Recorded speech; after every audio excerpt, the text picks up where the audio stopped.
ఒక్కడ ఉన్న వల్ల నా ఇంట్రెస్ట్ అంతా మ్యాథమెటిక్స్ వైపు వెళ్ళింది.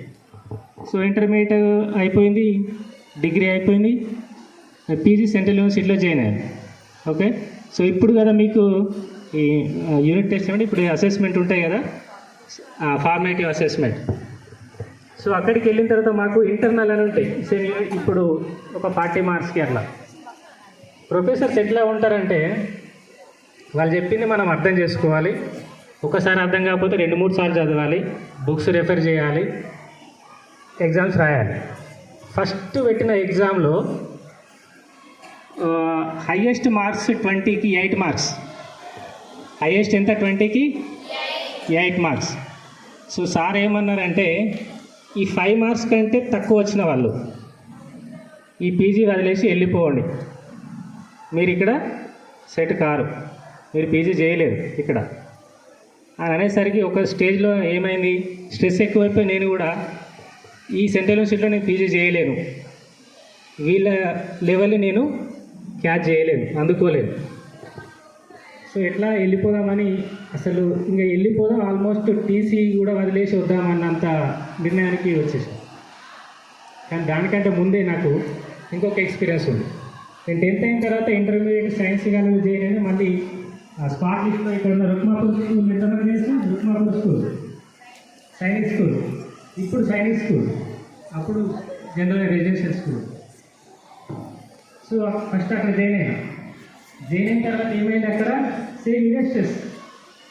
నేను హోమ్ సిక్ ఫీల్ అయినా, అంటే 10th వరకు ఇంట్లో ఉండి సడన్గా హాస్టల్కి వెళ్ళి ఇదే సేమ్ ఇలా స్టడీ అవర్స్ ఇవన్నీ ఉంటే అక్కడ ఉండలేదని చెప్పేసి ఒక 1 వీకే వచ్చేసిన. సో అంటే ఈ స్ట్రెస్ అనేది నేను దీన్ని భరించలేకపోయాను అప్పుడు. బట్ తర్వాత కొద్దిగా మెచ్యూరిటీ లెవెల్స్ పెరిగినాయి. పీజీకి వచ్చినాం. పీజీకి వచ్చిన తర్వాత ఈ పీజీ వదిలేసి పోతే పరిస్థితి ఏంటి, నన్ను అందరూ ఏమంటారు, నువ్వు ఇంటర్మీడియట్గా ఉంటావు, ఎప్పుడు హాస్టల్లో ఉన్నావు, అంతే నువ్వు చదివేదిగా, ఏదో కాదు అని అంటారు. అంతేనా? ఎందుకు బ్యాక్ ఇట్లా ఎంత పడిపోతున్నావు, ఎందుకు మార్క్స్ వస్తలేవు, ఎందుకు అర్థమవుతలేదు, అర్థం కాదు, కొన్నిసార్లు అర్థం కాదు. సరే ఇప్పుడు స్కూల్ లెవెల్లో మీకు ఇంత దగ్గరుండి స్పూన్ ఫీడింగ్ లాగా మీకు అన్నీ నేర్పిస్తున్నారు. ఓకే, అది అట్లా అలవాటు అయితే మీకు ఇక్కడే అన్ని క్లాసెస్ అర్థమై, టాపిక్స్ అర్థమై కొద్దిగా బెటర్ ఉంటుంది. అప్పుడు స్కూల్లో సరిగా లేదు, ఇంటర్మీడియట్లో సరిగా లేదు, డిగ్రీ సరిగా లేదు. సో సడన్గా పీజీకి వెళ్ళేసరికి ఏమైంది, వాళ్ళు చెప్పే లెవెల్ కానీ వాళ్ళు చెప్పే వే ఆఫ్ టీచింగ్ కానీ ఒక్కొక్కరు ఒక్కో స్టైల్ ఉంటుంది. ప్రొఫెసర్స్ అక్కడంతా ఐఐటీస్లో ఎన్ఐటీస్లో ఉంచిన వాళ్ళు ఉంటారు. సో ఇదా కాదు చదవాల్సింది. సో ఫస్ట్ ఏంటి, ఫస్ట్ ఒక సబ్జెక్ట్ ఉంది, ఏదైనా కానీ అని. ఓకే, నేను ఇప్పుడు మీ సబ్జెక్ట్కి వస్తాను. Telugu, Hindi, English, science, social, mathematics ఏదైనా కానీ ఫస్ట్ మనకు ఎక్కడ బేసిక్స్, మనం ఎక్కడ వెనుకబడుతున్నాం. ఓకే, ఇప్పుడు సపోజ్ నువ్వు మ్యాథమెటిక్స్కి వస్తే 7th క్లాస్లో ఉన్న టాపిక్ రావాలంటే ఫస్ట్ దాంట్లో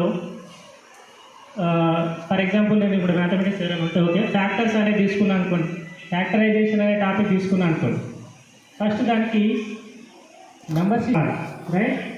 సో ఇది రాకపోతే అది రాదు. అంటే మనం ఎక్కడ స్ట్రాంగ్ కావాలి, బేసిక్స్లో అంటే ప్రతి సబ్జెక్ట్లో